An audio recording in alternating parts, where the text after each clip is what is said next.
Bon, j'aimerais souhaiter la bienvenue à tout le monde. Je sais qu'on est passé le 31 janvier, mais je prends quand même l'occasion pour souhaiter une bonne année pleine de santé, puisque c'est notre premier conseil d'arrondissement de 2024. Pour commencer, j'aimerais souligner le mois de l'histoire des Noirs. Cette année, le thème qui est au mois de février, le thème est l'excellence des personnes noires, un patrimoine à célébrer. Pendant tout le mois, il y aura partout dans la ville de nombreux événements, spectacles, tables rondes qui célèbrent les réalisations des communautés noires au pays, et j'invite tous et toutes à participer. Je dois noter un événement la semaine dernière que beaucoup ont pu profiter et s'émerveiller. C'est la belle soirée magnifique pour célébrer le 100e anniversaire de Marcel Ferron, de la peintre Marcel Ferron, au Théâtre Outremont. Ça a été une soirée inoubliable. Le montage nous a permis de connaître Marcel Ferron, sa vivacité, son intelligence, en tout cas, c'est une femme, moi j'ai trouvé époustouflante et que j'admire beaucoup. Alors, pour commencer, quelques nouvelles. J'en ai 2 ou 3. Pour le terrain de soccer. Alors, le terrain de soccer, comme vous savez, est en fin de vie. Et donc, nous devons refaire la surface. Et donc, nous allons refaire la surface. C'est une bonne nouvelle parce qu'on avance sur ce projet-là en 2024. Donc, nous refaisons la surface en synthétique. Il y aura le petit terrain sur le côté continue d'être en gazon naturel. Et vu 3 contraintes qu'on a, un sur les coûts astronomiques pour agrandir un terrain comme ça, la volonté aussi de préserver la vocation actuelle du parc Beaubien et l'espace disponible, et troisièmement, la présence potentielle d'une sépulture amérindienne. Tout ça nous amène à choisir un terrain qui est de la même grandeur qu'actuellement. Donc, il n'y aura pas de changement à ce niveau-là. Par contre, on ajoute de l'éclairage pour que les joueurs puissent jouer le soir. Donc, le terrain de soccer sera refait cet automne et on serait prêt pour la saison estivale de 2025. J'aimerais dire 2 mots sur l'interdiction de laisser tourner le moteur de plus de 10 secondes à l'arrêt, sauf par les grands froids et grandes chaleurs, 0,25 degrés. Donc, on a entendu parler beaucoup dans les dernières 24 heures. Donc, c'est un règlement qu'on ajoute au règlement général sur les nuisances à Outremont. Et évidemment, il y a des exceptions à cette règle, si on veut. Donc, les voitures qui sont au stop, lumière rouge, les services d'urgence, les taxis en hiver, les camions réfrigérés, etc. Vous pouvez aller voir toutes les exceptions qu'il y a. Donc, on essaie de lancer un message, une sensibilisation qu'il faut couper le moteur. Et la raison, c'est qu'au-delà de 10 secondes, les études démontrent que les voitures émettent plus de monoxyde de carbone et plus de dioxyde de carbone lorsqu'on fait rouler, plutôt que couper le moteur après 10 secondes et recommencer. Alors, cette mesure s'inscrit dans l'engagement qu'on a d'améliorer la qualité de vie et la sécurité de tout le monde à Outremont. Comme vous savez, on avance sur plusieurs fronts. Le premier, c'est de réduire la circulation de transit qui nous provient du viaduc Rockland. Comme j'ai déjà mentionné, il y a 25 000 véhicules qui passent sur le viaduc Rockland qui roulent sur nos rues résidentielles, qui se déversent sur nos rues résidentielles. Et il faut absolument, là, en 2024, il faut arrêter ce tsunami de voitures. Et donc, nous travaillons, nous espérons convaincre la Ville-Centre de réduire le débit de voitures, donc qui nous arrive de là. Le transit, il arrive du viaduc Rockland, évidemment. Il y a aussi le transit qui va pour les écoles, donc aller chercher les enfants à l'école. Et donc, dans les mesures qu'on prend, donc on veut réduire le débit qui provient du viaduc Rockland. Nous allons présenter, nous travaillons depuis 2 ans sur un plan de mobilité locale pour réduire la circulation, le transit en fait à Outremont. Le transit qui provient d'ailleurs en particulier. Donc, nous travaillons fort en ce moment là-dessus pour finaliser ce qu'on va présenter à la population. Donc, évidemment, il y aura des consultations. Donc, ce qu'on va présenter, c'est des projets et on va vous demander votre avis. Et suite à l'échange qu'il y aura, on fera des modifications, etc., pour le bien-être de tous et de toutes. Donc, ça va venir d'ici la fin de l'hiver, au début du printemps. Donc, dans les mesures, on a le plan de mobilité locale, on a nos actions sur le futur viaduc, on a une rue école nous avons été très contents de voir que la santé publique recommande de ne pas avoir au même endroit les voitures qui débarquent leurs enfants et les enfants qui arrivent piétons devant la porte d'une école. Donc, ça confirme un peu ce que nous avons fait ici sur la rue de l'Art, où nous avons exactement séparé l'arrivée des enfants et le débarcadère pour les voitures. Aussi, d'autres mesures que nous avons prises, c'est par exemple les souffleurs à feuilles au gaz, où on a fait une interdiction totale. Alors, je reviens aux 10 secondes. Il y a une belle publicité en Angleterre qui a roulé. C'est quelqu'un qui charge son iPhone dans sa voiture en marche. Bien sûr, il doit faire en marche. Ils ont mis un sac pour récolter le monoxyde de carbone du tuyau et le dioxyde de carbone, et on voit le sac se gonfler. Et ça a été une publicité très percutante, mais pour démontrer que nos actions ont un impact sur les autres et sur l'air que respirent nos voisins. Et je dois dire qu'ici à Outremont, avec la densité qu'on a, on respire l'air de nos voisins, on respire l'air des voitures qui sont à côté de nous. Donc, moi, j'ai beaucoup pensé à cette publicité et la responsabilité qu'on doit prendre à ce niveau-là. Et donc, ce que je dirais, c'est que soyons conscients de notre impact et ce qu'on demande, en fait, c'est les gens... là, je pense qu'il y a des exemples, justement, des gens qui chargent leur téléphone, des gens qui parlent au téléphone dans leur voiture, qui roulent au lieu d'aller dans la maison. Les gens, beaucoup, malheureusement trop nombreux, des écoles, on a 15 écoles ici à Outremont, beaucoup de gens viennent de l'extérieur. On aimerait qu'ils prennent les transports en commun, mais ceux qui viennent en voiture, qui sont en file et qui font rouler leur moteur pendant 15-20 minutes, ben, on leur demande de couper le moteur. C'est pas révolutionnaire, comme ça. On ne va pas aller à la chasse aux gens, mais on veut quand même qu'il y ait un minimum. Moi, je pense que c'est un minimum de civisme et de respecter les gens qui sont autour de nous en arrêtant le moteur. Ces 10 secondes-là, ils viennent de Ressources naturelles Canada qui indique qu'après 10 secondes, il vaut mieux couper le moteur pour réduire les émanations qui proviennent de l'auto.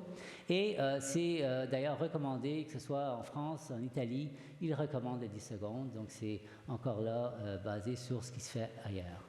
Donc, on demande aux véhicules, on va demander aux camions, les véhicules de livraison aussi d'arrêter leur moteur. Et je pense que tous ensemble, on va pouvoir réduire et améliorer la qualité de l'air ici à Outremont.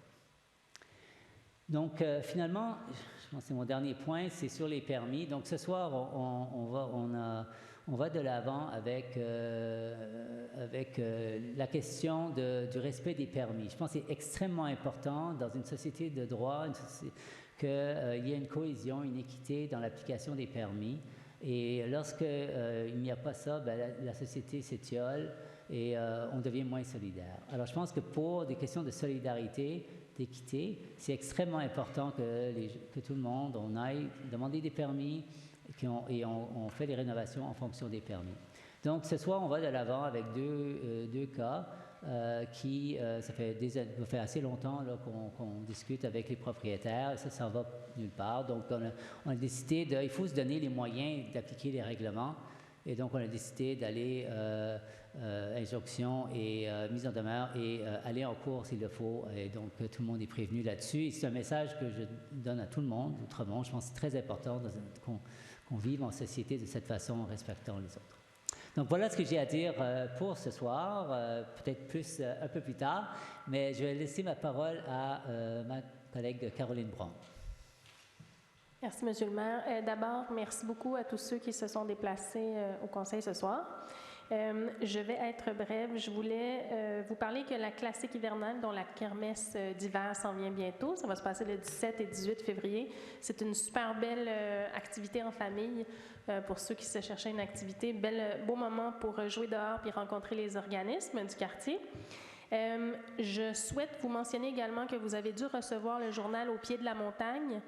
Malheureusement, il y a une petite coquille qui s'est insérée à l'intérieur au niveau du calendrier des collectes. Si vous regardez le calendrier, il est possible de le détacher puis de le garder à la maison, mais il y a des journées où on voit qu'il n'y a pas de collecte inscrite sur le calendrier. Sachez que c'est une coquille. Les dates de collecte ont toujours lieu et elles ont lieu à chaque semaine. Donc, tenez-vous-le pour dit, il va y avoir des collectes, ne vous inquiétez pas. Je voulais vous parler aussi qu'à la demande de certains résidents dans mon district, il y a... Vous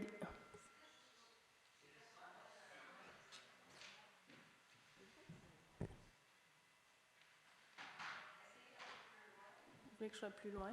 Est-ce que c'est mieux? C'est moins fort. C'est moins fort. Tant mieux pour vous. Donc, c'est ça, à la demande de certains résidents, il y a des nouveaux... Le parc Pratt, c'était un des parcs qui n'avait pas de sentier déblayé pendant l'hiver. Donc, il y a quelques résidents qui se sont mobilisés pour nous demander de faire des sentiers dans le parc Pratt pour qu'ils puissent se promener également dans ce parc-là. Et donc, ça a été fait pour la première fois. C'est vraiment chouette, allez voir. Donc, merci beaucoup pour ça. Et puis, vous allez voir une modification également en avis de motion aujourd'hui. Donc, si vous suivez le conseil, vous savez qu'il y avait quelques professeurs qui s'étaient déplacés pour nous exposer une situation, c'est-à-dire si, par exemple, ils ont juste une voiture dans le couple et que la voiture est au nom, par exemple, de la femme et que l'homme est professeur, par exemple, à l'école Kierre, bien, il ne pouvait pas s'acheter de vignette à Outremont parce que la voiture, il n'était pas le conducteur principal de la voiture. Donc, évidemment, on veut encourager les gens les foyers qui ont une seule voiture et on ne veut pas évidemment qu'ils aillent s'acheter une deuxième voiture pour pouvoir avoir une vignette. Donc, on va corriger ça aujourd'hui en avis de motion. Je voulais seulement vous l'annoncer parce que c'était une demande des professeurs. Puis, on souhaite évidemment rendre la vie la plus facile possible à nos professeurs et à nos éducatrices en CPE pour le bénéfice de nos enfants qui fréquentent les écoles. Alors voilà, c'est tout pour moi. Merci beaucoup. Bonne soirée. Merci, Mme Braun. Donc, je passe la parole à Mme Potvin. Oui, bonsoir et bonne et heureuse année à vous tous. Et maintenant, nous sommes dans le soleil, alors ça nous aide un peu à mieux respirer. Alors, justement, je voulais vous dire qu'il y a eu quand même, avec la glace qu'on retrouve dans les parcs et tout. Alors, encore hier, il y a un homme qui se sentait pas bien, qui était âgé, près de 100 ans, et tout d'un coup, il a fait une chute. Et j'ai appelé un médecin et tout. En fin de compte, ça s'est remis, mais on pensait qu'il était mourant parce qu'à 100 ans, vous savez, parce qu'avec la glace, dans les parcs, on n'est pas capable de marcher dans ça. Même les entrées, même les chemins, c'est en glace. Alors, il faut être très prudent de ce côté-là. Et il y avait certaines personnes aussi qui voulaient venir. Puis il y a des enfants également. Je surveille ça beaucoup parce que ça commence à m'inquiéter. Des jeunes de 6 à 8 ans, et ils essayaient de traverser l'avenue Van Horn vendredi quand c'est plein d'autos. Et ils voulaient traverser de l'autre côté, Dunlop et Van Horn. Alors, je les ai arrêtés parce que là, c'était dangereux, c'était inquiétant. Je les ai suivis, puis j'ai dit, je vais vous amener à une intersection où il y a un feu de circulation. Alors, il y a beaucoup de choses comme ça qui arrivent. Il y a une dame qui est tombée dans un autre parc aussi parce qu'il y avait de la glace. Fait que c'est une période un peu difficile, mais j'ose espérer que les enfants vont faire attention et qu'ils vont... Ils vont à l'école Saint-Germain, alors il faut qu'ils fassent attention quand ils descendent de Saint-Germain jusqu'à Van Horn. Alors, c'est toutes des choses comme ça. Et même sur Laurier, c'était correct, mais il y avait d'autres endroits aussi. Alors là-dessus, je suis un peu partie là-dessus, mais je pense que c'est assez impressionnant de voir ça pour pas qu'il arrive de mauvaises choses. Alors, je vous souhaite une bonne année, puis au plaisir. S'il y a des choses que vous voulez me demander, ne vous gênez pas. Merci. Merci, Mme Potvin. Marie? Un peu de décorum. Je vais quand même vous appeler Mme Potvin. Mme Patro. Merci, M. Desbois. Bonjour à toutes et à tous. Merci aux personnes présentes dans la salle et merci à toutes les personnes qui nous écoutent en ligne, en direct ou en rediffusion. Alors moi aussi, je me joins à mes collègues pour souhaiter à tout le monde une bonne et heureuse année 2024 parce que c'est notre premier conseil de l'année. Et puis en 2024, au niveau de l'accessibilité universelle, il y a un point important qui arrive dans le quartier, hein, c'est la rénovation de la station de métro Outremont. Les travaux achèvent finalement après plusieurs années et l'inauguration devrait avoir lieu au printemps a priori. Donc moi j'étais un peu jalouse parce que Iberville, la station Iberville, les travaux se faisaient en même temps et puis elle a été inaugurée le 29 janvier dernier. C'est la 27e station accessible universellement à Montréal et donc j'ai bon espoir que Outremont, la station Outremont le devienne et soit la 28e station accessible dans notre ville. Et bien sûr après il y aura la station Édouard-Montpetit qui est également en train d'être mise à niveau de ce côté-là. Et alors, le futur est accessible, je me permets de le mentionner parce que j'ai mis mon t-shirt pour l'occasion. Il y a aussi un rappel à faire que depuis le 1er juillet 2023, les personnes de 65 ans et plus voyagent gratuitement en transport en commun. Donc, un rappel pour toutes les personnes qui peuvent se prévaloir de cette belle opportunité de mobilité en transport en commun au sein de notre ville. Ensuite, je me joins aussi à M. Desbois qui parlait de la soirée hommage à Marcel Ferron. Alors, je tiens à féliciter notre association phare pour cet hommage qui est les Amis de la place Marcel Ferron qui organisait au Théâtre Outremont. Donc, cette soirée, on a pu découvrir et redécouvrir une femme artiste québécoise passionnante et très engagée. Et je voulais également remettre en valeur une œuvre qui est inspirée de l'œuvre de Marcel Ferron, qui est la première murale d'Outremont, qui est sur le CCI d'Outremont depuis 2021, qui a été donc créée par l'artiste Jean-Sébastien Denis et en s'inspirant de l'œuvre de Marcel Ferron. Donc cette année, c'est le 100e anniversaire de naissance de Marcel Ferron. Je vous invite à aller découvrir les différentes activités autour de cet artiste, qui est vraiment une artiste à connaître. Au sujet du mois de février, qui est le mois de l'histoire des Noirs, je tiens à ajouter au propos de M. Desbois qu'à la bibliothèque Robert Bourassa, il y a des activités spécifiques du 15 au 29 février dans le cadre du mois de l'histoire des Noirs. Alors il y a évidemment des livres qui sont mis de l'avant, il y a des biographies, mais il y a des films également et de la musique et d'autres activités. Donc je vous invite à y participer au niveau de la bibliothèque d'Outremont. Et enfin, pour finir sur les points culturels, au début du mois de mars, il y aura le Festival Castelier. La programmation a été lancée il y a quelques jours et donc le Festival Castelier qui aura lieu durant la semaine de relâche comme chaque année. Et avec la programmation et en ligne, il y a les billets, la billetterie en ligne et la tarification est inclusive, elle est ouverte à tous, donc selon les moyens de tout le monde. Donc je vous invite en grand nombre à profiter du Festival Castelier cette année. Et évidemment à profiter aussi des marionnettes qui seront en vitrine auparavant dans nos rues commerçantes. Alors c'est un moyen de mettre en valeur nos commerces locaux et puis les arts de la marionnette. Alors ce sera pour le début du mois de mars.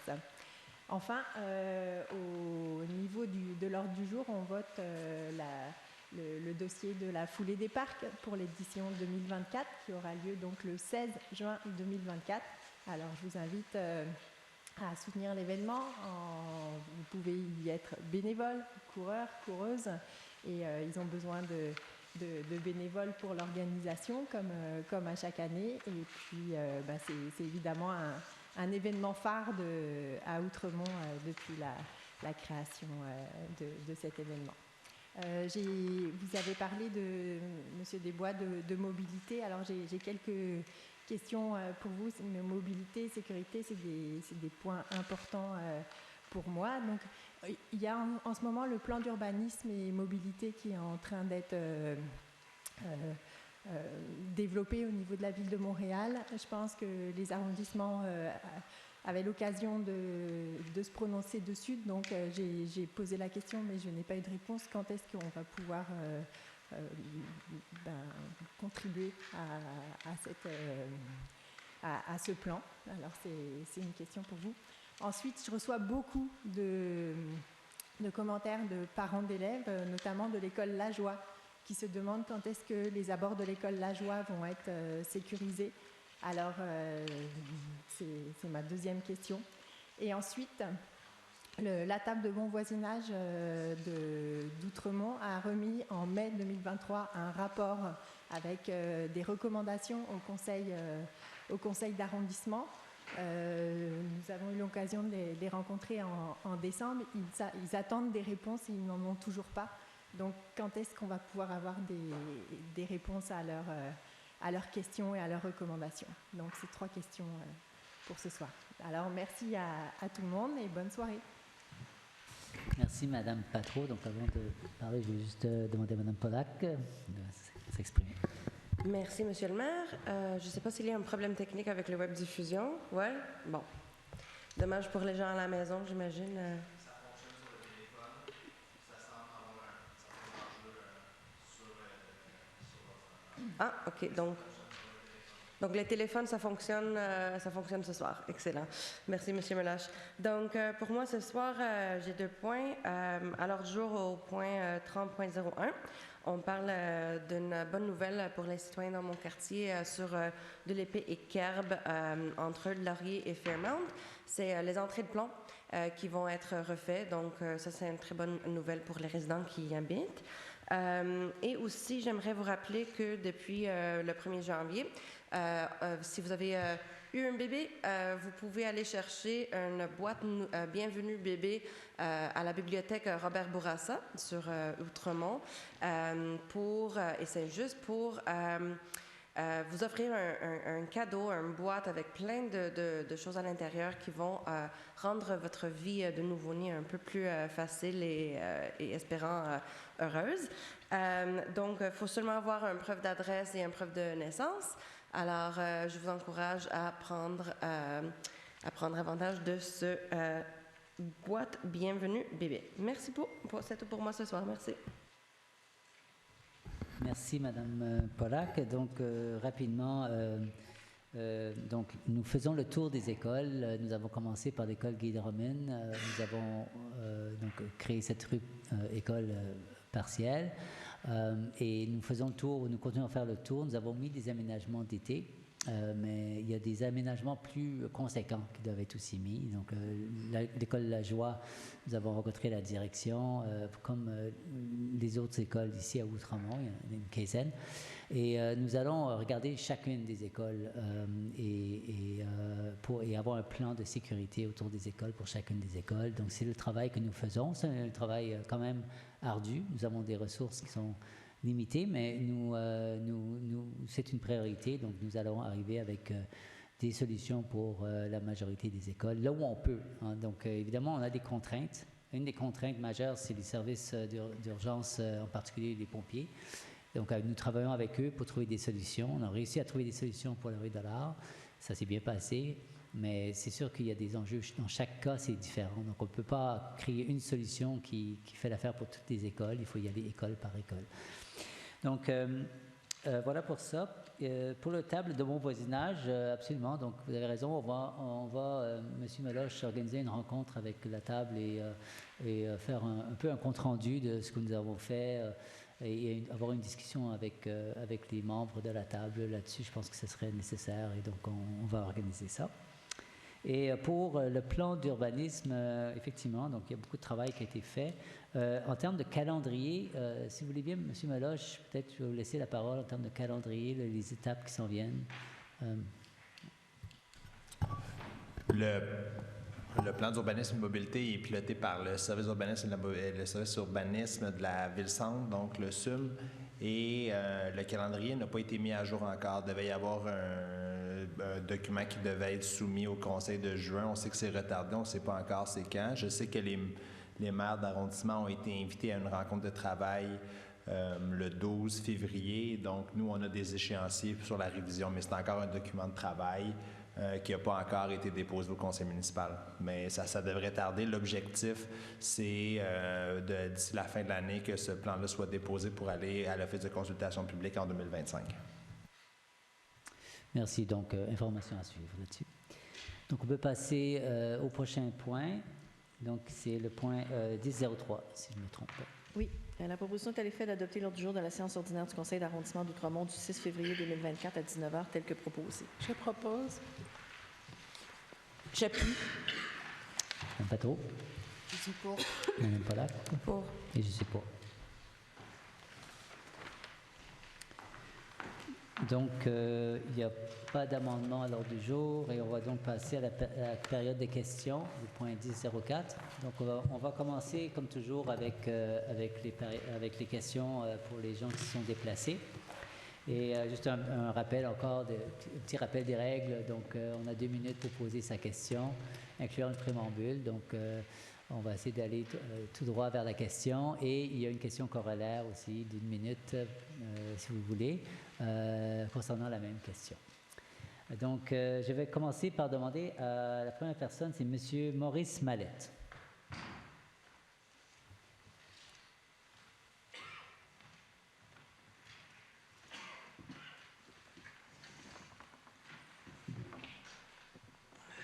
Bonsoir, ça va bien? Bonsoir.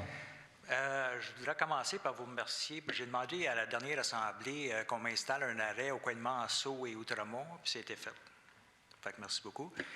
Ma deuxième question, je ne sais pas qu'est-ce qui se passe récemment. Ça a commencé au mois d'octobre vis-à-vis mon stationnement à chaque fois, que vous avez, il y a un regroupement de sécurité avec des gens qui ont un crest dans le dos, qui est écrit quelque chose qui n'est pas en français ni en anglais, et puis qui s'en viennent dans la rue à toute vitesse, puis qui coupent tout le monde, puis, tu sais, c'est comme, c'est fou, là, tu sais. C'est quelqu'un, et là, ils ont arrêté quelqu'un, une personne qui avait l'air dérangée un petit peu, ils l'ont plaqué au sol, tu sais, ils l'ont forcé à vider ses poches, puis je trouve que c'est pas correct, ça, OK? Et puis la même chose est arrivée le 3 janvier, un mineur, un garçon de 15 ans, parce qu'il avait pesé sur des sonnettes. Je pense que ce n'est pas un crime. Moi, je l'ai fait. Je pense que vous l'avez fait. Je pense que tout le monde ici l'a fait. Ce n'est pas un crime. Puis là, ils l'ont arrêté, ils l'ont bousculé jusqu'à temps que la police arrive, puis ils l'ont entouré, puis les voitures s'en venaient dans tous les sens uniques, en tout cas, par les ruelles. Il va finir par avoir un accident avec ça. Et puis, si jamais il arrive quelque chose, c'est un non-sens, tu sais, je veux dire. Je voudrais savoir quelle autorité qui ont ces gens-là. Je pense que M. Rodrigue pourrait me répondre là-dessus. Je suis certain qu'il est au courant. Je suis certain que Mme Brown est au courant aussi, parce que je sais que mes voisins, tout le monde a appelé. Tu sais, tout le monde voulait savoir qu'est-ce qui se passe. Quelle autorité qui ont ces gens-là? Ouais. Ben, merci pour votre commentaire. D'abord, je voudrais dire que tout le monde doit suivre le code de la sécurité routière, là, donc ça inclut absolument tout le monde. Pas par eux autres. Il n'y a pas d'exception là-dessus. Et je vais passer la parole à M. Rodrigue pour qui va permettre d'expliquer un peu ce qui. Voilà, je vais passer la parole.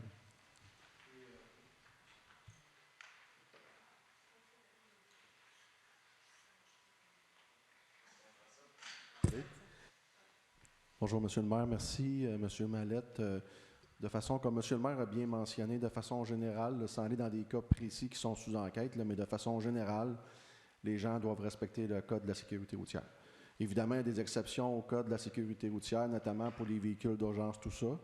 Mais sans entrer dans les détails, là, je peux vous dire que de façon générale, effectivement, les gens doivent respecter le code de la sécurité routière. C'est pas ça la question. Oui, ma question est, quelle autorité qui ont ces gens-là pour faire ça, ce travail-là? Vous voulez dire d'arrêter des gens ou de... Oui, c'est ça. Ouais, donc, je vais laisser la parole à M. Rodrigue. C'est un dossier sous enquête, M. Mallette, fait que je ne pourrais pas entrer dans les détails de ce dossier-là précis. Bon. Fait que je n'ai pas de réponse. Ça va continuer comme ça ou... Est-ce que ça va continuer? Pouvez-vous préciser votre question? C'est quoi votre question? Bien, je veux précise? savoir... Est-ce qu'ils vont continuer à fonctionner comme ça, tu sais, à taper sur nos jeunes ou, tu sais, sans raison ou... Ça, c'est un dossier sous enquête, M. Mallette, je le répète, puis s'il y a d'autres dossiers, on va les traiter un par un. Bon. Je pense que vous avez votre réponse, c'est sur l'enquête. OK. Fait que là, il faut endurer ça jusqu'à temps qu'il arrive un accident, autrement dit, c'est ça qui arrive. Là. Si vous constatez des situations qui vous préoccupent, composez le 911, puis on va se présenter sur place, puis on va traiter les dossiers. OK, parfait. Merci. Merci beaucoup, monsieur. Merci beaucoup. Merci. La prochaine question va à M. Marc Poulain.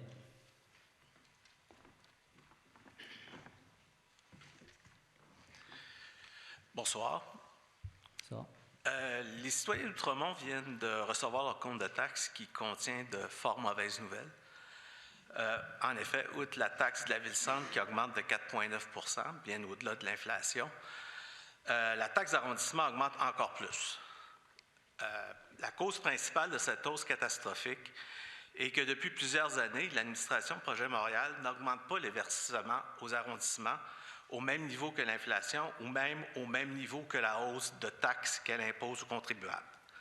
Donc, pour cette année, par exemple, les taxes de la Ville-Centre augmentent de presque 5 %, mais les allocations aux arrondissements n'ont pas augmenté de plus de 2 % Cela crée évidemment un déséquilibre fiscal particulièrement pénalisant pour Outremont, où pour chaque dollar versé, seulement à peu près 20 % nous est retourné par la Ville-Centre. Donc, ça fait juste empirer d'année en année. Et donc, on a de moins en moins d'argent pour gérer notre arrondissement. Je vous ai entendu, M. le maire et vos conseillères, là, à maintes reprises décrier ce sous-financement qui met à mal l'autonomie des arrondissements. Je vous ai entendu au conseil de ville, à la télé, à la radio, etc. Ma question va donc s'adresser à Mme Pollack et Patro, qui, à ma connaissance, sont restés couates sur le sujet. Donc, ma question, c'est, Mme Pollack, Mme Patro, êtes-vous intervenue auprès de Mme Olivier et Plante, parce qu'on comprend que le budget actuel, c'est le budget de Mme Olivier, là, pour faire valoir les intérêts des citoyens d'Outremont dans ce dossier fondamental pour nous? Et si oui, pouvez-vous nous indiquer quelle est la nature des interventions que vous avez faites? Donc, je vais céder la parole à Mme Pollack ou Patro, qui veut prendre la parole. Merci, M. Duhart. Mais c'est vous qui représentez les citoyens de la population d'Outremont au conseil municipal de la ville. C'est M. Desbois, je vais lui laisser la parole.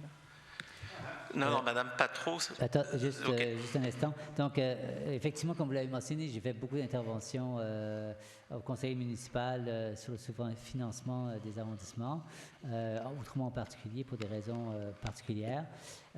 Donc, je représente et j'essaie de faire avancer les intérêts de nos citoyens. Par contre, votre question, je pense, ça s'adresse sur les pressions, les conversations que vous avez eues avec la Ville-Centre. Donc, je vais laisser Mme Patro répondre, s'il vous plaît.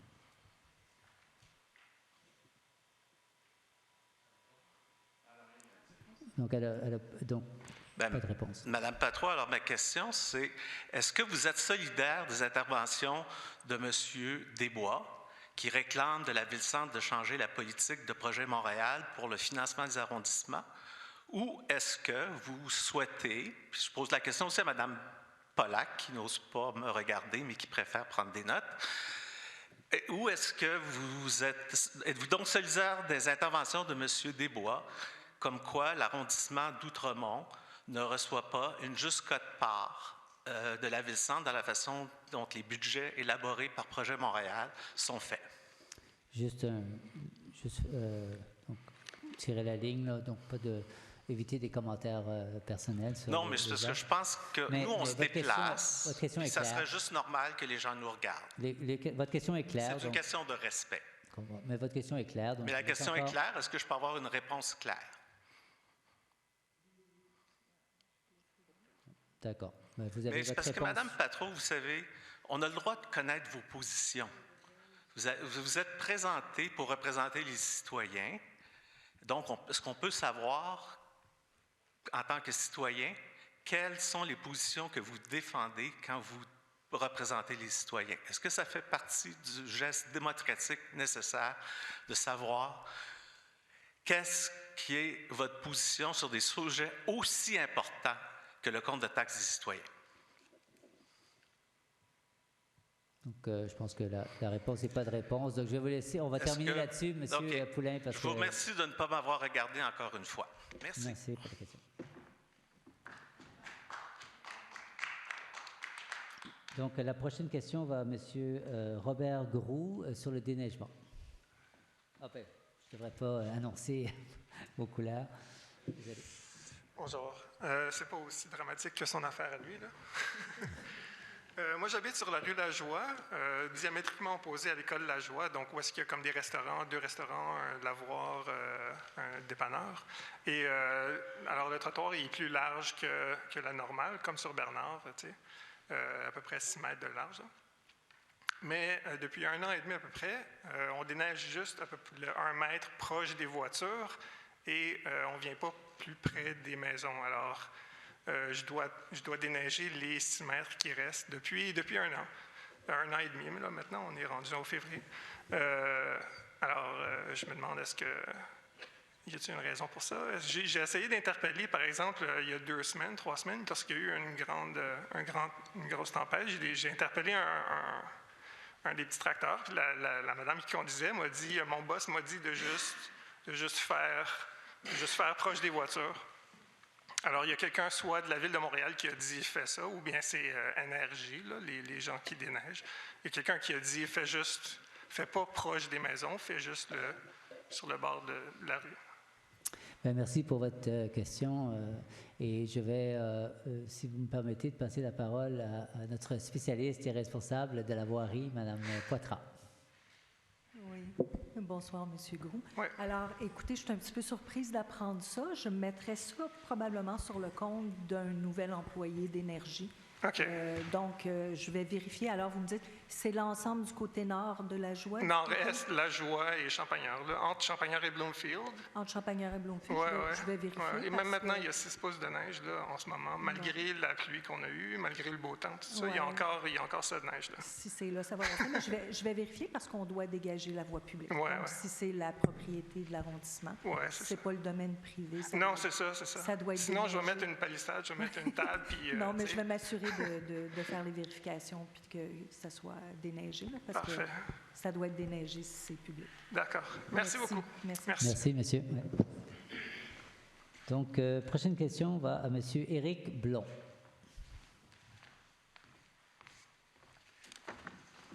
Bonjour. Bonjour. Alors moi, je suis résident sur la rue d'Avard. Alors d'abord, je voudrais vous remercier pour votre introduction au début de la soirée, où vous avez dit que vous tenez très à cœur le problème de la circulation dans Outremont, le problème de trafic, de transit excessif, etc. Là. On s'est rencontrés au mois de décembre déjà à ce sujet. On est un petit groupe de résidents de la rue d'Avard, d'Avard, Rockland et Mackicran qui se rencontreront régulièrement pour discuter des stratégies possibles par rapport à une réaction face à la reconstruction du viaduc Rockland qui augmenterait encore le trafic. Au passage, des coûts de 150 millions, ça représente à peu près 3 millions par année pendant 50 ans. Ça veut dire qu'on va payer chaque année les coûts de reconstruction complète d'un passage au sol pour ce viaduc-là. Mais ce n'est pas tellement là ma question. Ma question elle est beaucoup plus sur la question de la circulation et du contrôle de la vitesse. En décembre, j'ai compris de nos discussions qu'on a eues qu'il y allait avoir des ralentisseurs qui devaient être installés sur les rues Mackicran, Davard, Rockland, je crois.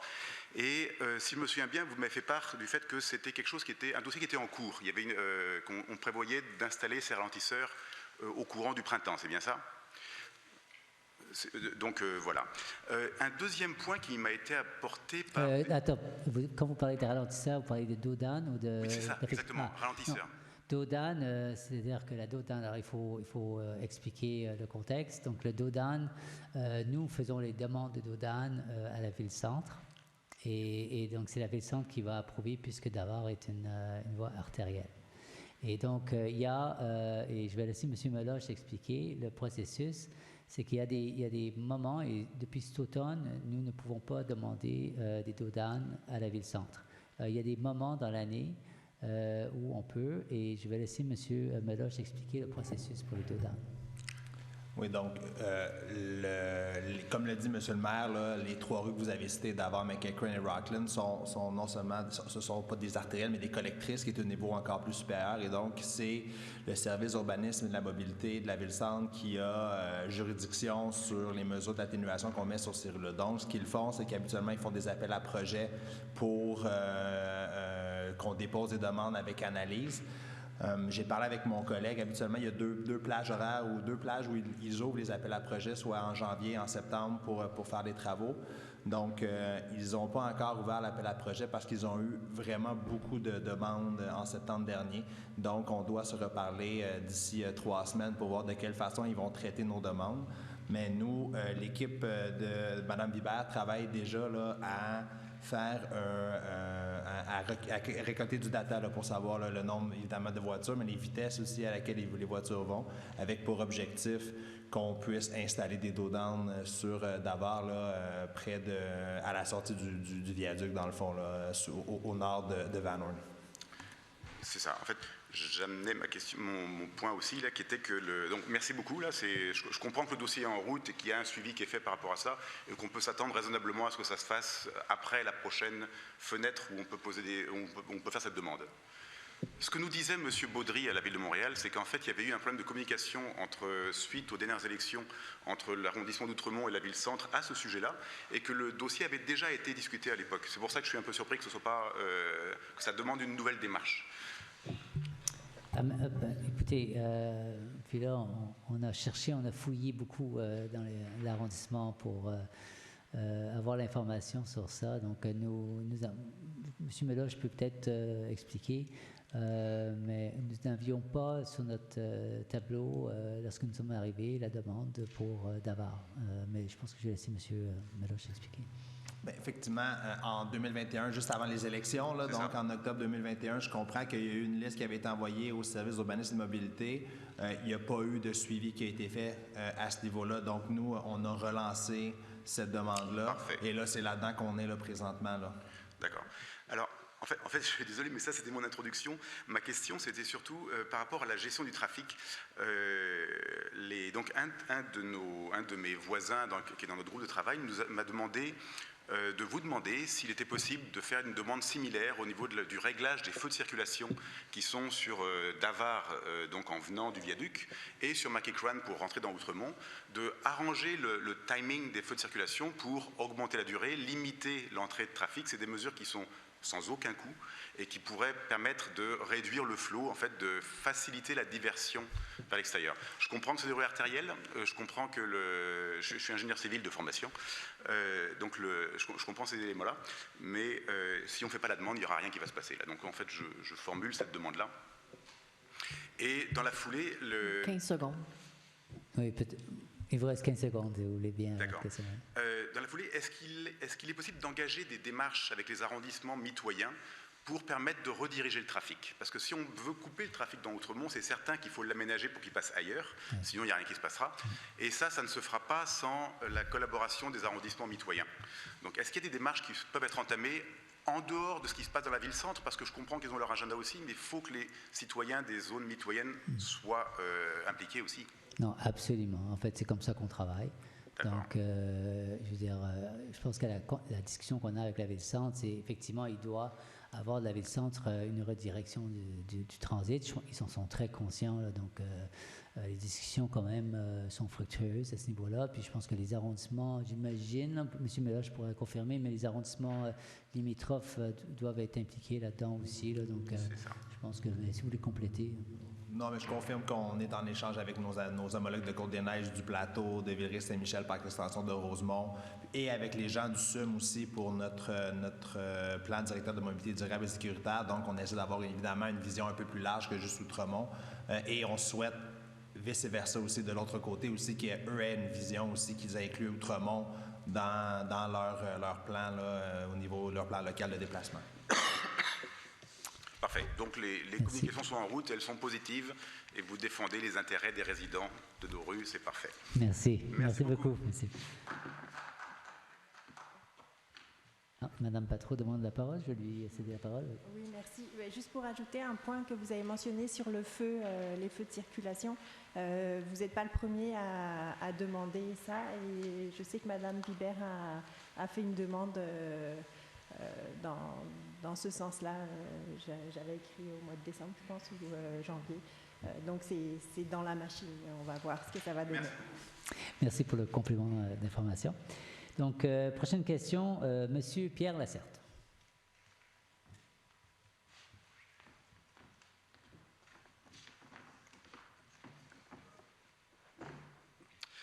Bonsoir, messieurs, dames.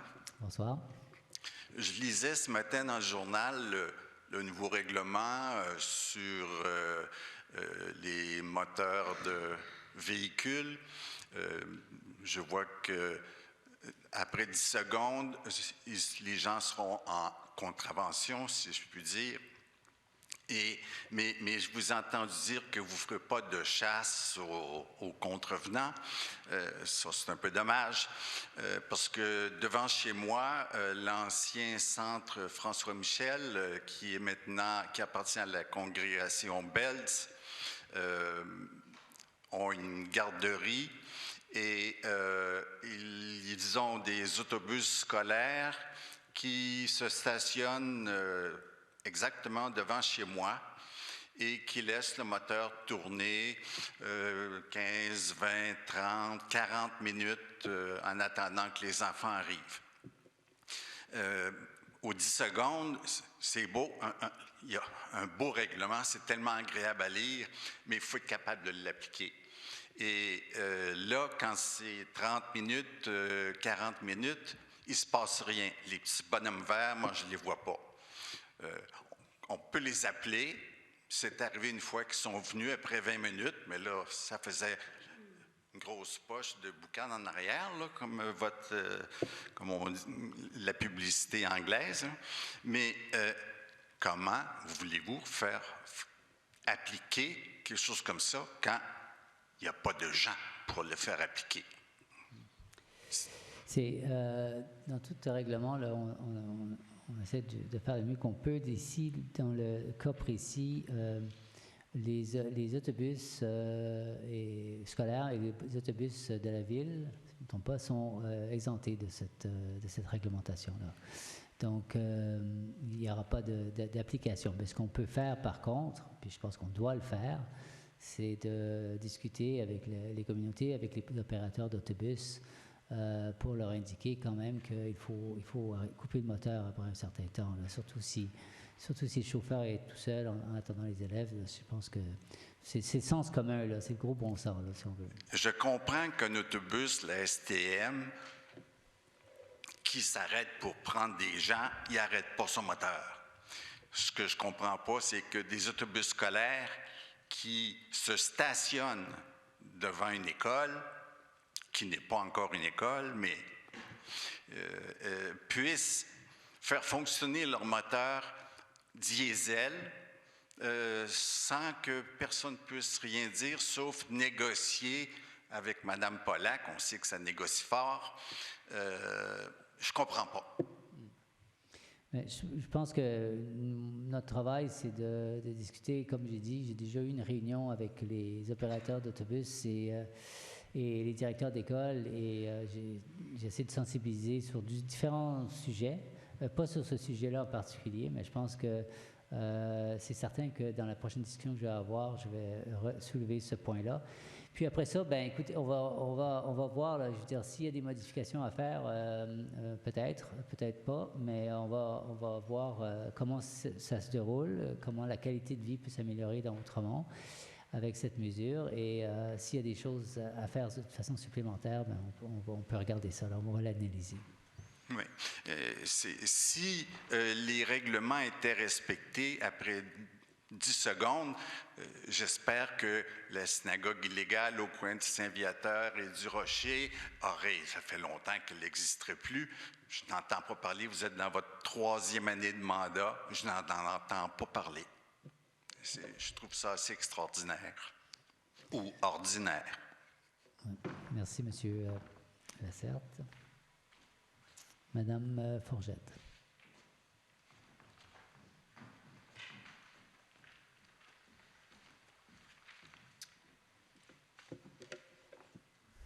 Bonsoir.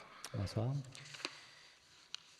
Des petites choses, mais je vais commencer par le commencement.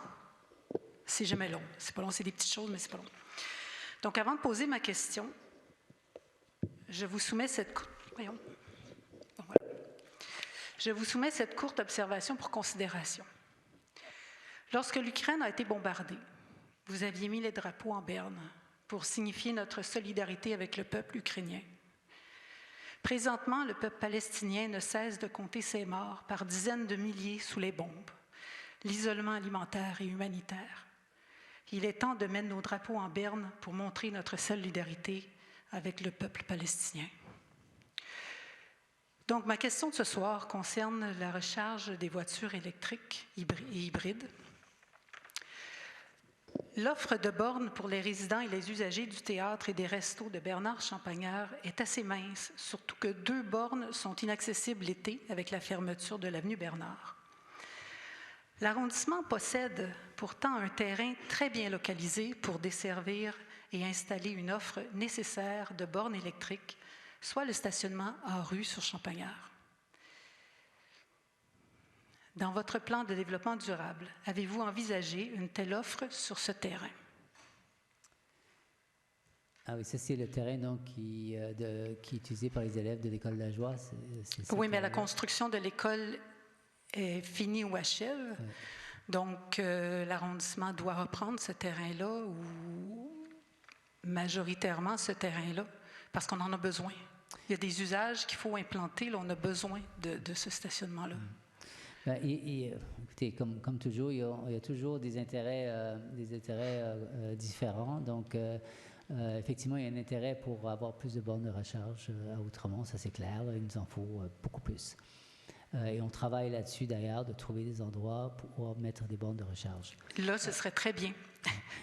Il y a le fait que les élèves aient un espace de jeu et pour se détendre pendant les récréations. Ça fait aussi référence à la santé de vie. L'école existait déjà et avait sa cour d'école. Oui. Mais en tout cas, pour l'instant, on le prête à l'école. Oui, je vais passer la parole à Mme Brown si tu veux ajouter. Vous voulez ajouter quelque chose? Oui, parce qu'on en a parlé récemment, parce que c'est un enjeu qui nous préoccupe beaucoup, là, le manque de bornes dans l'arrondissement. Et puis, je pense que, M. le maire, vous pourriez annoncer qu'on a trouvé un bel endroit, beaucoup mieux que le stationnement Champagnard pour en rajouter. Il va en avoir au stationnement Robert Bourassa. Donc, il va y avoir plusieurs bornes qui vont être ajoutées. C'est où ça, le stationnement Robert Bourassa? À côté de la bibliothèque Robert Bourassa. OK. Mais moi, je parlais de la rue commerciale. Parce que partout où on va avec notre voiture électrique, près des rues commerciales, tu as des gros centres de branchement de bornes électriques. Et c'est ça, il va y avoir un centre là. Puis on s'entend que c'est pas très loin à pied. On a un terrain là, qui est là. On a un terrain qui est là. Je ne vois pas pourquoi on ne l'utilise pas. L'arrondissement doit utiliser ces terrains s'il en a besoin. Puis on en a besoin. Donc, de toute façon, on en a besoin partout, mais le théâtre est là, les restos achalandés sont autour de là. Les résidents de la zone de triplex, là, vous leur demandez d'aller marcher jusqu'à la bibliothèque encore. Je veux dire, la zone triplex est très mal desservie par les... Puis les unifamiliales, on peut toujours brancher l'auto chez nous. Mais dans les triplex, quand vous n'avez pas de stationnement, vous demeurez au 3e étage. Il ne faut pas se rendre soit au centre communautaire ou à la bibliothèque. Il faut en avoir proche de la maison. On ne peut pas être plus d'accord avec vous. Il y a un manque criant, surtout autour des triplex, là, pour charger les voitures. On doit composer avec Outremont avec un réseau d'Hydro-Québec qui passe à certains endroits, pas à d'autres. Donc, nos bornes de recharge doivent s'ajuster. Mais nous essayons de trouver des solutions créatives pour trouver des endroits où on peut ajouter des bornes de recharge. On est très déterminés là-dessus. Les équipes travaillent là-dessus en ce moment. Là. Donc, on espère pouvoir annoncer plus de bornes de recharge dans l'avenir pas trop lointain. Bon, je vous en suggère une place. Oui, d'accord. 2 petits points. Le règlement de nuisance, quand j'ai lu le sommaire décisionnel, il y a des points qui ont été changés, dont le 5e de l'article 51 sur les ordonnances. Mais dans le règlement que vous avez mis à l'entrée, il n'est pas enlevé. C'est peut-être pas la dernière version. Celui qui est en ligne non plus n'est pas la bonne version. On va faire les vérifications parce qu'effectivement, dans le sommaire, on a intégré l'intervention que vous aviez faite là, par rapport au pouvoir d'ordonnance pour déroger. Donc, Mais vous ne l'avez pas changé dans le règlement. On va faire les vérifications, ça aurait dû être changé. Faites attention avant de l'adopter ce soir. Je comprends. OK.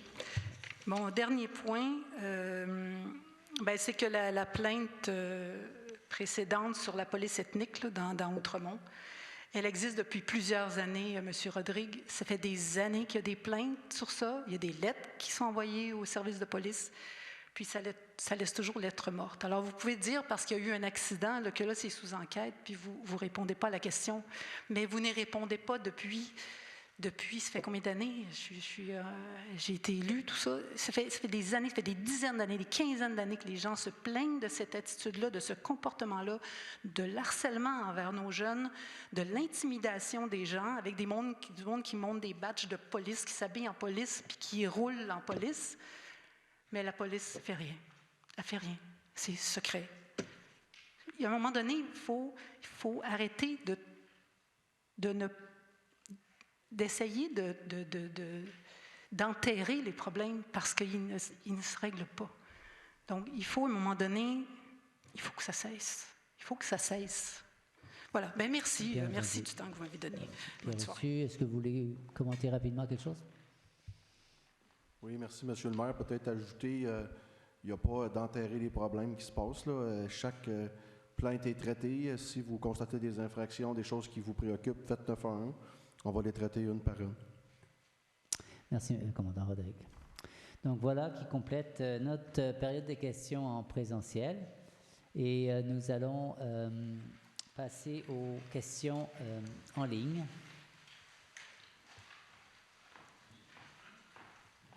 Donc, nous avons une douzaine de questions et je vais passer la parole à Maître Desjardins. Oui, une question de Mme Bellavance. Le sujet, les déchets. La question, déchets sur Outremont entre La Joie et Joyce côté ouest et La Joie entre Outremont et Wiseman côté sud. S'il vous plaît, trouvez une solution. Bonjour, Mme Bellavance. Merci pour votre question. Donc, notre inspecteur, en fait, s'est déplacé pour vérifier l'état des lieux aux endroits mentionnés. Et malgré le fait qu'effectivement qu'il y avait beaucoup de bacs et de la neige à certains endroits, il n'y a rien qui contrevenait au règlement de propriété ou de collecte. Mais soyez assurés que nous prenons tous les moyens nécessaires pour améliorer la propriété de notre arrondissement et offrir le meilleur service possible à nos citoyennes et citoyens. Merci. Question de M. Jean Fréchette. Le sujet, futur aménagement du terrain de soccer au parc Beaubien. La question, est-ce que les riverains du parc Beaubien seront consultés à propos de l'aménagement du terrain de soccer et de sa nouvelle vocation, en particulier à propos de l'incidence de l'éclairage futur sur le voisinage et des horaires d'occupation, surtout des parties avec spectateurs? Donc, comme j'ai mentionné, le projet de réaménagement des terrains de soccer ne sera pas différent de ce qui est existant. Donc, il n'y a pas prévu de faire une consultation puisqu'il n'y a pas de changement.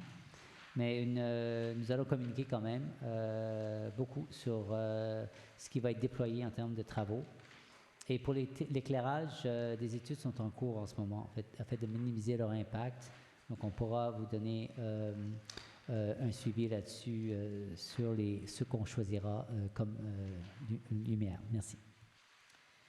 Une question de Mme Stéphanie Couture, le sujet sécurité routière. La question, bonjour à tous. D'abord, merci pour le beau travail de sécurisation des déplacements aux abords de l'école Guy Drummond. Merci de prendre en compte la sécurité de nos enfants. J'aimerais également porter à votre attention la sécurité sur l'avenue Claude-Champagne aux abords du pensionnat Saint-Jean-de-Marie. Je trouve que les automobilistes utilisent comme débarcadère une grande section de l'avenue Claude-Champagne. Des jeunes sortent des voitures et traversent partout. Des gens stationnent en double pour faire descendre leurs enfants. D'autres dépassent des véhicules immobilisés. C'est cacophonique et ça me fait craindre le pire pour ces piétons. Voici ma question. Qu'est-ce qui pourrait être fait pour sécuriser cette rue à l'heure de pointe? Un brigadier, une présence policière, un sens unique. Je pense qu'il faut faire quelque chose. Merci. Donc, effectivement, nous avons identifié le Claude-Champagne comme un endroit où il faut changer les aménagements, sécuriser les entrées de l'école. Donc, ça fait partie de notre plan de mobilité, de sécuriser cette école-là, comme toutes les autres écoles que nous avons dans l'arrondissement. Et donc, en ce qui concerne la question de brigadier, peut-être que je peux passer la parole au commandant Rodrigue, qui est responsable des brigadiers ici. Merci, Monsieur le maire. Concernant cette plainte-là, elle a déjà été attribuée, dès que j'ai eu la question ce matin, à nos agents de quartier en sécurité routière qui vont se présenter sur place, qui vont faire les vérifications puis qui vont faire les interventions nécessaires. Également, dans ces situations-là, on regarde toujours la signalisation pour voir si on ne peut pas faire des recommandations pour faire mieux. Concernant les brigadiers, c'est pour les écoles primaires. Donc, je pense que c'est une école secondaire, là, ça parle donc c'est pas applicable pour cet endroit-là. Merci, notre commandant Rodrigue. On passe à la prochaine question. Oui, la question de M. Olivier Labrèche, le sujet déneigement piste Côte-Sainte-Catherine. La question: la méthode de déneigement de la piste cyclable sur Côte-Sainte-Catherine ne semble pas au point. Hier, 16 janvier, suite à une légère chute de neige, la piste a été déneigée. Il y avait encore une grande quantité de neige compactée sur la piste suite au passage de l'équipe de déneigement, ce qui la rendait très difficile à emprunter. C'était mieux avant le déneigement, alors qu'il y avait au moins des sillons cyclables. Il faudrait s'assurer de bien dégager la neige résiduelle pendant ou après le passage de ces équipes. Bien, merci, M. Labrèche, pour votre question et votre commentaire. L'équipe de la voirie va tenter d'améliorer le déblaiement de la neige afin d'offrir une meilleure condition possible pour la piste cyclable. Je vais en profiter pour rappeler aux riverains, c'est possible, lorsqu'ils dégagent leurs entrées, de ne pas laisser la neige sur le trottoir ou sur la piste cyclable, qui complique la façon les opérations ici à Outremont. Merci. Pour la question 5, M. le maire, je me permets de soulever qu'il s'agit d'une matière qui ne relève pas de la compétence de l'arrondissement et qui plus c'est, il s'agit d'une imputation de motifs, ce qui est interdit par notre règlement. Donc, je vous propose respectueusement de passer à la prochaine question. D'accord, excellent. Merci. Donc, la question 6, M. Nick Bars. Le sujet intersection de McNider et Villeneuve, la question. L'intersection de Villeneuve et McNider est très dangereuse car il y a un terrain de jeu à ce coin, mais il n'y a aucun passage pour piétons ni panneau d'arrêt de chaque côté menant au terrain de jeu.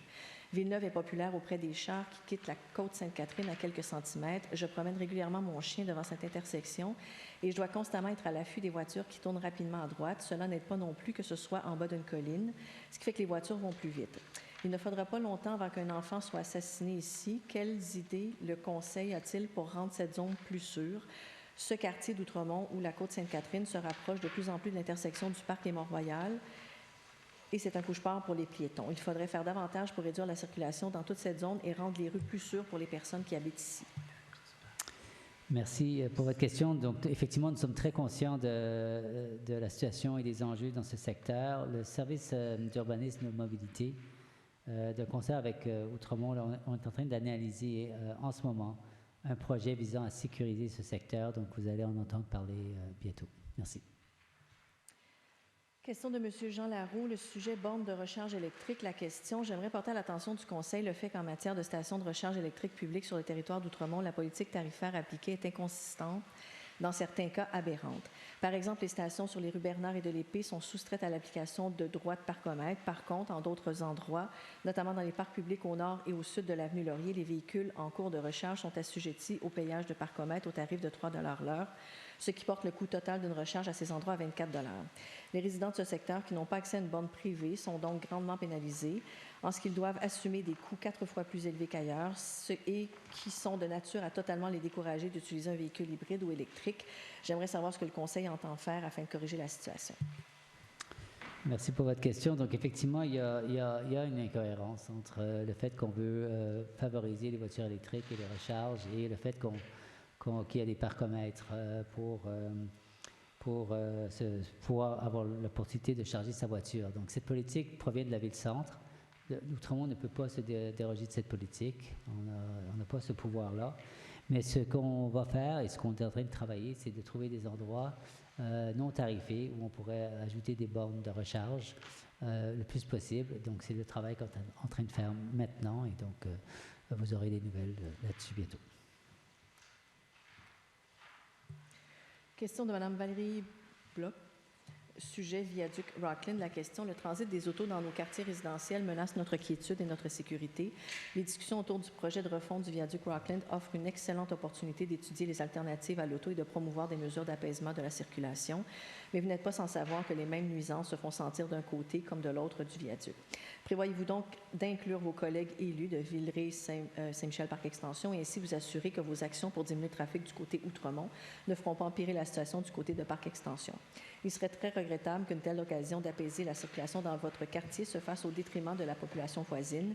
Cela ne ferait que déplacer le problème au lieu de le résoudre. Êtes-vous prêt à élargir votre point de vue à l'échelle de toute une ville et à inclure les problématiques des quartiers voisins dans votre réflexion et votre recherche de solutions? Merci pour votre question. Donc, effectivement, on partage des inquiétudes, comme vous savez, par rapport à la présence de cette infrastructure. et des impacts sur les milieux de vie. Le projet de la réflexion du viaduc Rockland est piloté par la Ville-Centre.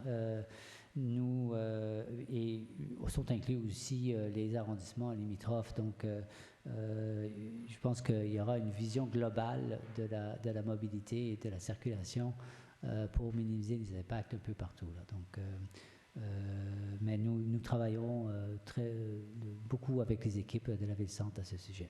Merci. Question de Mme Sharon Magan. Sujet plainte concernant la résidence au 475 avenue Wiseman, Outremont. La question, Monsieur, Madame, je souhaite porter à votre attention une situation préoccupante liée à la propriété située au 475 avenue Wiseman.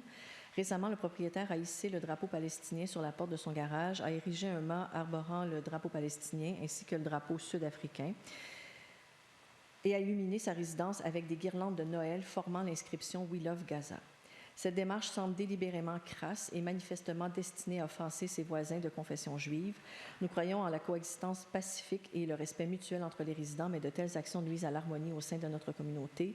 Nous vous prions instamment d'examiner cette affaire et d'entreprendre les mesures nécessaires pour garantir un environnement respectueux et inclusif pour tous les résidents d'Outremont. Donc, merci pour votre question. Alors, dans ce cas précis, la réglementation d'urbanisme n'interdit pas l'installation de drapeaux sur les terrains privés. Et il n'est pas spécifique relativement à la peinture d'un drapeau non plus. Donc, il y a quand même un droit à la liberté d'expression là-dessus. Par contre, les guirlandes fixées à un arbre appartenant au domaine public et un 4x4 en bois planté au sol ne respectent pas notre réglementation puisqu'il est sur le domaine public. Alors, sachez qu'un dossier est déjà ouvert et qu'un inspecteur est déjà entré en contact avec le propriétaire. La sécurité publique a également été avisée afin qu'il y ait une vigilance particulière autour. Merci. Question de Mme Bronfen. Sujet patinoire réfrigérée, travaux de plomb. Bonjour, je demande 2 questions. 1, est-ce qu'il y a des plans pour convertir notre patinoire au parc Beaubien à un système réfrigéré avec les hivers plus chauds? Et est-ce que c'est une question déjà demandée? 2, aussi, est-ce qu'il y a un horaire pour les prochains travaux de convertir les tuyaux de plomb? Merci. Donc, la question, effectivement, est très pertinente puisque avec les changements climatiques, on voit qu'il y a des périodes de froid et de redoux et qui compliquent le travail et la durée de vie des patinoires ici à Outremont et partout à Montréal. Donc, la question des patinoires réfrigérées va devenir de plus en plus d'actualité. Et donc, c'est certain qu'il faut que la Ville de Montréal aussi ait des arrondissements pour instaurer ce type d'installation puisqu'elles sont quand même assez chères. Donc, nous pouvons et nous allons demander de concert avec les arrondissements et la Ville-Centre de voir ce qu'on peut faire de ce côté-là. En ce qui concerne l'horaire pour les prochains travaux de convertir les tuyaux de plomb, donc les prochaines rues que nous avons prévues ici en 2024, donc c'est Côte-Sainte-Catherine, certains secteurs, Maplewood, Saint-Viateur et Bloomfield. Merci. Question de M. Philippe Boissineau. Le sujet patinoire réfrigérée. La question, bonjour, j'aimerais savoir s'il vous plaît si l'arrondissement envisage d'installer une patinoire réfrigérée l'hiver prochain à Outremont. Avec les températures douces, il devient de plus en plus difficile d'avoir un accès régulier aux patinoires extérieures. Merci. Donc, comme j'ai mentionné précédemment, donc, effectivement, il n'y a pas de projet comme tel de patinoire réfrigérée en ce moment, mais nous espérons qu'un jour, il y en aura, vu les changements climatiques. Donc, on discutera avec la Ville-Centre là-dessus. Et évidemment, il faudrait que la Ville-Centre ait une politique générale à travers les arrondissements là-dessus, mais nous allons certainement en discuter avec eux. Question de M. Jean-Christophe Pascal. La question, le projet de reconstruction présenté le 11 octobre 2023 part du principe que l'option sans passage a été écartée, 3.1, identifiant le passage comme structurant à l'échelle métropolitaine et locale. Ce choix trahit l'option préférentielle pour l'automobile. Nos élus représentés dans le groupe de travail pourraient-ils rendre publics les détails justifiant ce choix? Le passage du rapport 3.1 n'est pas très éclairant. Pourquoi cet axe automobile, un viaduc, pour quel usager, partant de où et à destination de où? Quelles autres offres de transport sur ces axes? Quel usage probable à l'horizon de 20 et 30 ans? Par ailleurs, l'étude reste silencieuse sur les coûts liés à l'impact environnemental de la construction en béton, de son usage par l'auto et de l'impact sur les résidents. Pouvez-vous exiger que la totalité des coûts de reconstruction soit prise en compte? En effet, contrairement à ce qui est affirmé en 2.1 disant que le critère de la transition écologique n'est pas retenu, toutes les options ne se valent pas. Donc, merci pour votre question. Effectivement, ce sont des questions pertinentes et légitimes. Le projet de la reconstruction du viaduc Rockland qui doit se faire d'ici 2030 est porté par le service d'urbanisme mobilité donc, de la ville-centre. Nous avons les mêmes préoccupations sur l'impact environnemental et le débit véhiculaire de transit, comme je l'ai déjà mentionné à plusieurs reprises, qui se jette dans notre quartier résidentiel. Mais pour avoir accès aux documents, je vous invite à déposer une demande d'accès à l'information, aux documents à l'instance de la ville-centre. Merci. Voilà pour la période des questions. Donc, merci tout le monde d'avoir posé des questions. On va prendre une petite pause de 5 minutes et on va revenir pour la suite du conseil. Merci.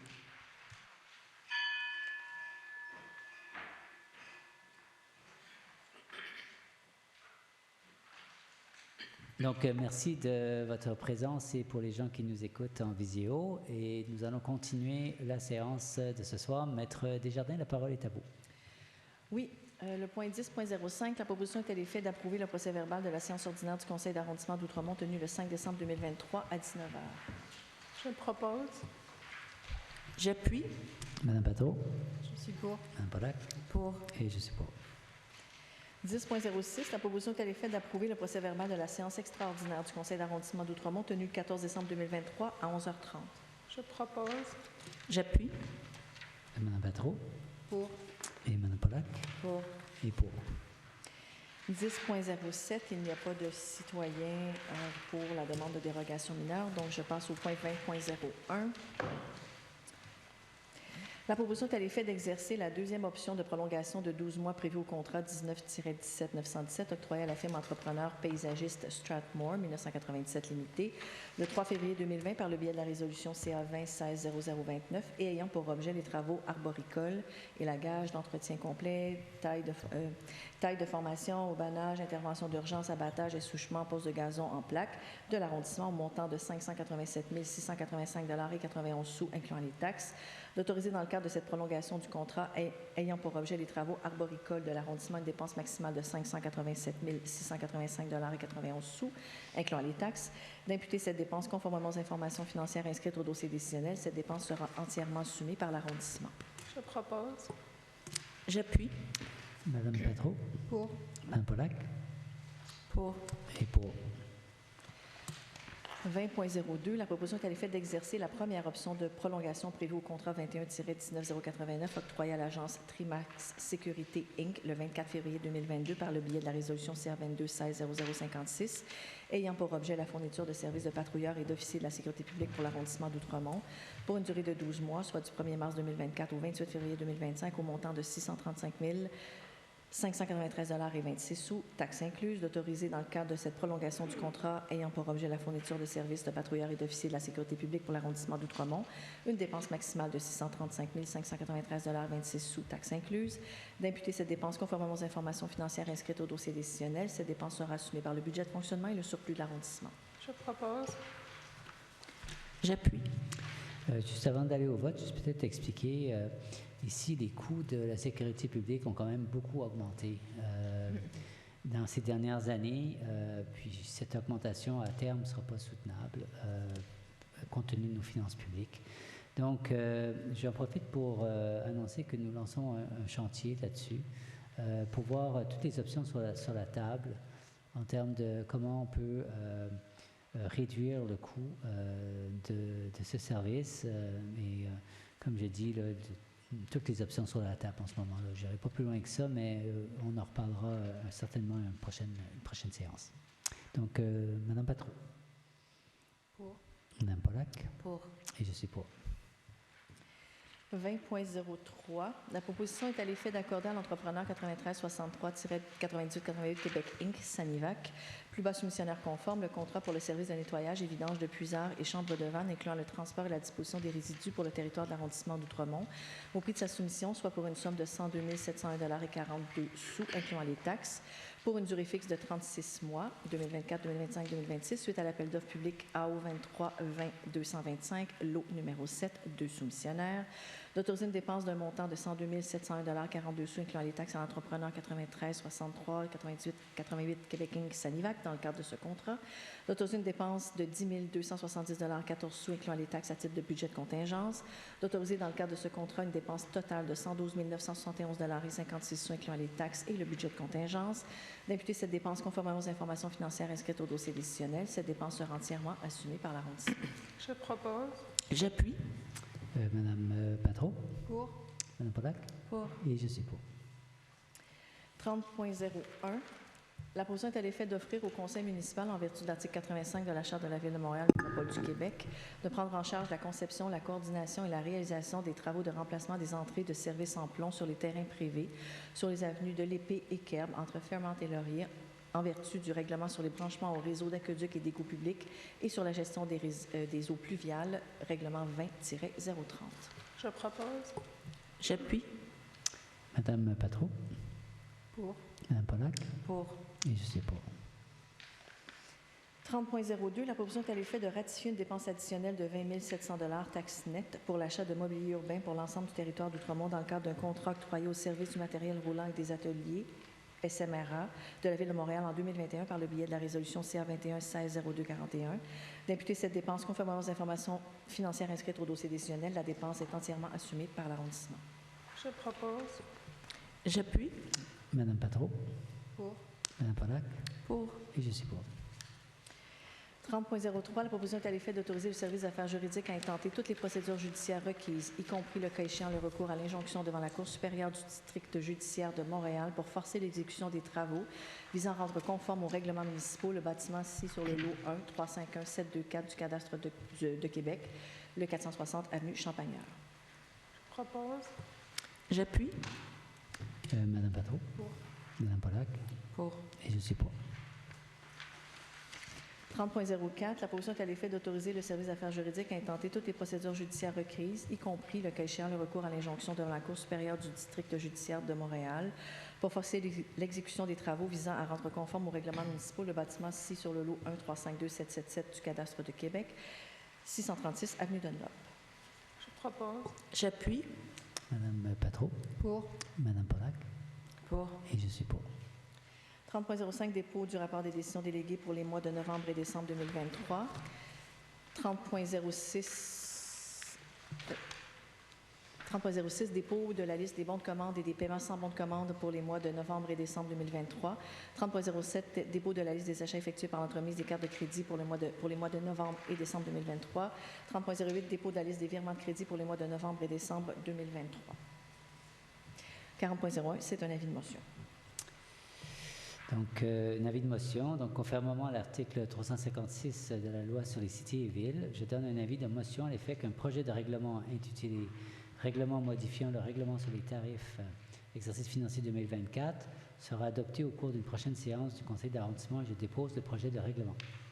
L'objet de ce règlement vise à corriger certains tarifs de la sous-section 2 de la section 1 visant les permis de stationnement ainsi que la sous-section 1 de la section 2 visant des certificats d'autorisation ou d'occupation. Et Maître Desjardins, je vais vous laisser, parce que c'est un avis de motion, mais c'est celui-ci qu'on... C'est pas celui-ci qu'on va regarder. D'accord. Excellent. OK, d'accord. Merci. Donc, est-ce que c'est appuyé ou... C'est un avis de motion, pardon, oui, bien sûr. On passe au prochain. Le 40.02.1, c'est un autre avis de motion, mais pour ce règlement-là, si c'est ce à quoi vous faites référence, oui. Il y aura l'adoption d'un premier projet de règlement, oui. Parce que c'est un règlement de zonage et il y aura une assemblée publique. Oui, d'accord. Donc, je lis... oui. Donc, conformément à l'article 356 de la loi sur les cités et villes, je donne un avis de motion à l'effet qu'un projet de règlement intitulé « Règlement modifiant le règlement sur la circulation et le stationnement » 1171 sera adopté au cours d'une prochaine séance du conseil d'arrondissement et je dépose le projet de règlement. L'objet de ce règlement vise à retirer la notion de conducteur principal pour la délivrance de permis de stationnement dans l'arrondissement d'Outremont prévu au règlement. Excusez-moi, Monsieur le maire, je pense qu'on n'est pas au bon Je ne comprends pas. On n'est pas au même. Moi, j'étais au 40.02.1. C'est ça, c'est le dernier. Parce que les chiffres ont changé. 40.02.1. Ça, c'est le dernier rapport moi, j'ai pas de 40. Qu'on a envoyé. Ah, c'est dans le nouveau rapport. Ah, parce qu'il y avait eu... Ça, vous avez une version d'après-midi. D'accord. Donc, les dernières versions. Donc, vous dites que c'est le 40... C'est le 40.02.1. Page 9, d'accord. 40.02.1. Ah, OK, d'accord. Désolé, je n'avais pas la bonne version du rapport d'Assemblée. Donc, un avis de motion conformément à l'article 356 de la loi Société Ville, je donne un avis de motion à l'effet qu'un projet de règlement intitulé « Règlement modifiant le règlement de zonage » sera adopté au cours d'une prochaine séance du Conseil d'arrondissement et je dépose le projet de règlement. L'objet de ce règlement vise à permettre au Conseil d'arrondissement d'octroyer des exemptions pour des cases de stationnement requises dans le cadre d'un projet de développement incluant celles déjà existantes. Cette modification vise également à assujettir les demandes d'exemption pour les immeubles de groupes communautaires. Au point 40.02.2, la proposition est à l'effet d'adopter un projet de règlement modifiant le règlement de zonage.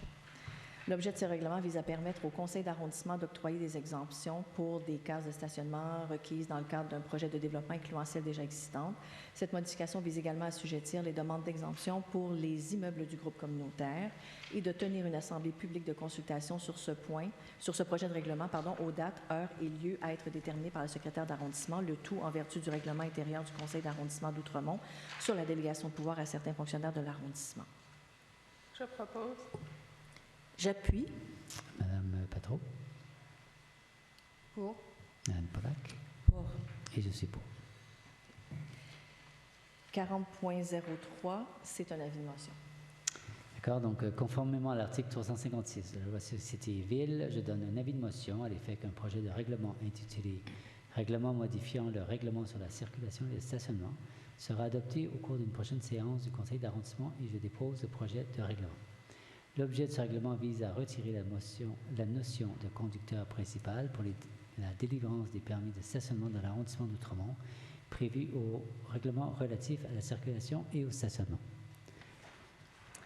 40.04. La proposition est à l'effet de déposer le compte-rendu de la rencontre d'information publique sur le projet de règlement sur les nuisances et la propreté qui s'est tenu le 23 janvier 2024 à 19h, d'adopter avec les changements indiqués dans le sommaire décisionnel addenda concernant l'article 51, le projet de règlement sur les nuisances et la propreté et le règlement modifiant le règlement sur le bruit AO 21. L'objet de ce règlement vise à mettre à jour la réglementation en matière de nuisances, de propreté et de gestion des chantiers de construction et d'abroger à la date d'entrée en vigueur du règlement sur les nuisances et la propreté, le règlement concernant les prohibitions et les nuisances 1063, le règlement sur la propreté AO 78, le règlement sur la nuisance causée par un véhicule moteur AO 50 et le règlement relatif à l'utilisation des souffleurs aspirateurs à feuilles et autres appareils de jardinage motorisés AO 269.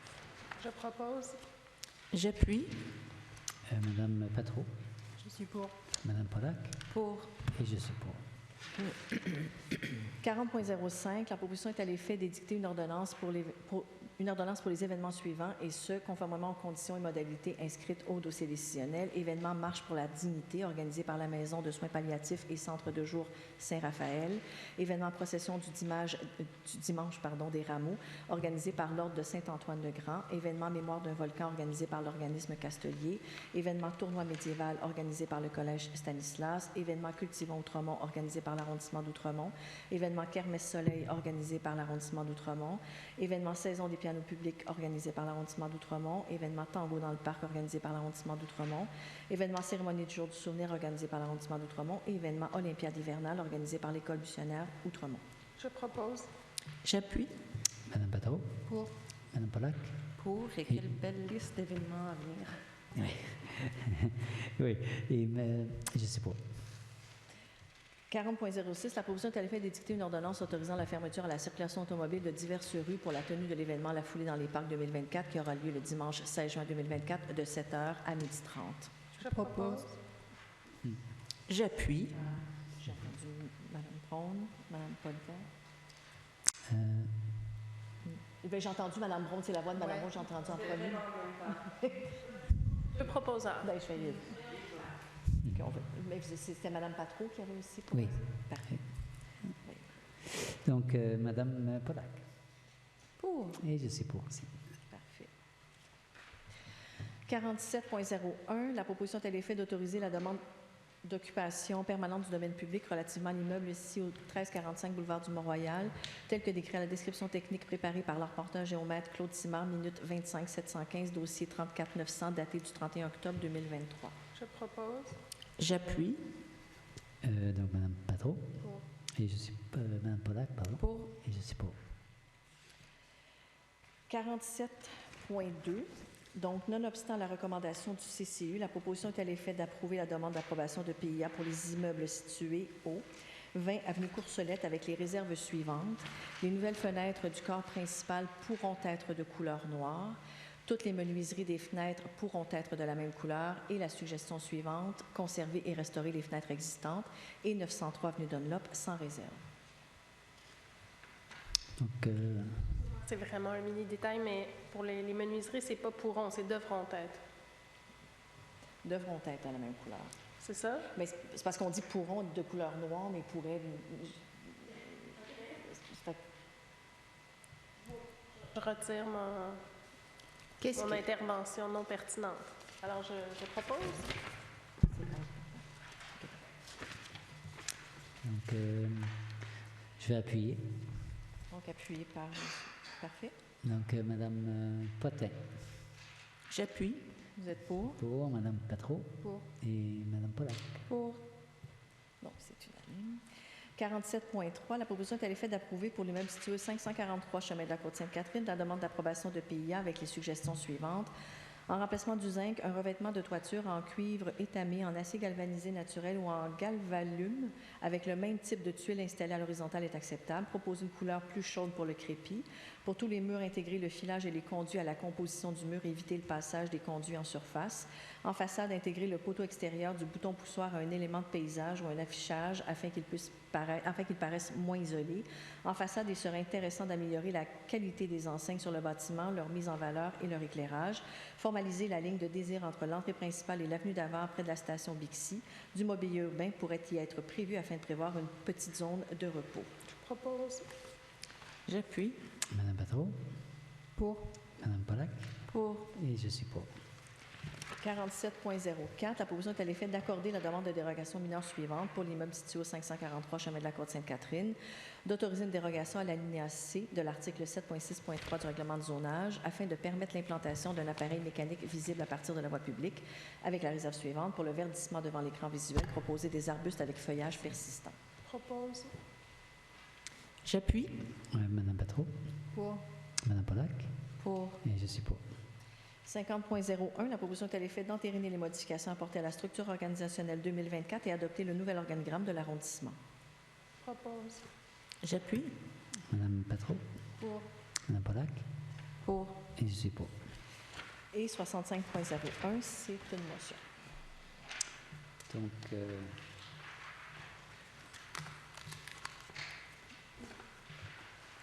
encore une fois, je sais que j'ai le bon document parce que ça n'a pas changé. Hein? OK, excellent. Alors, j'aimerais introduire une motion. On l'avait faite l'année dernière, mais je pense que c'est important qu'on le refasse cette année sur les journées de la persévérance scolaire 2024. Alors, attendu que la campagne sur les journées de la persévérance scolaire, JPS, regroupant plusieurs partenaires, se tiendra du 12 au 16 février 2024 sur la thématique « Persévérer se conjugue au présent », un temps fort dans l'année témoignant de la mobilisation collective autour de la persévérance et de la réussite scolaire de tous les étudiants et étudiantes. Attendu que l'appui et la présence bienveillante de tous les adultes sont primordiaux dans la réussite scolaire, attendu que les élus municipaux veulent témoigner de leur solidarité et de leur soutien envers les jeunes et envers l'ensemble des intervenants et intervenantes du réseau de l'éducation, attendu que les élus municipaux collaborent aux efforts de la collectivité montréalaise en matière de persévérance scolaire et de réussite éducative, entre autres à travers les initiatives, les élus s'engagent de Concertation Montréal. Je pense que c'est important de souligner ces programmes et la journée de la persévérance scolaire. On sait comment nous... Monsieur le maire, juste lire la proposition qui a été faite. Voulez-vous que je le lise? Oui, d'accord, si vous Parfait, pouvez. je fais. Donc, la proposition qui a été faite de proclamer la semaine du 12 au 16 février 2024 comme celle des journées de la persévérance scolaire, d'exprimer unanimement et publiquement la solidarité et le soutien envers les jeunes et envers l'ensemble des intervenantes du réseau de l'éducation et d'appuyer la campagne des journées de la persévérance scolaire 2024 sur la thématique « Persévérer se conjugue au présent » et d'inviter les élus à y participer. Merci beaucoup. On passe... je veux juste souligner... J'allais comprendre. Oui, je pense qu'on va tout le monde proposer, appuyer, voter. Est-ce qu'on propose? Vous allez tous proposer, vous allez tous appuyer. Oui. C'est unanime, triplement unanime. C'est ça, j'appuie. D'accord. Merci beaucoup, tout le monde qui nous a suivis jusqu'à la fin. On apprécie beaucoup, que ce soit en présentiel ou en vidéo. Et on vous dit à la prochaine. Donc, c'est au début mars, le premier mardi, le 12 mars. Ah, pardon, oui, cette fois-ci, c'est le 12 mars, après la relâche scolaire. Donc, à bientôt et je vous souhaite un bon mois de février.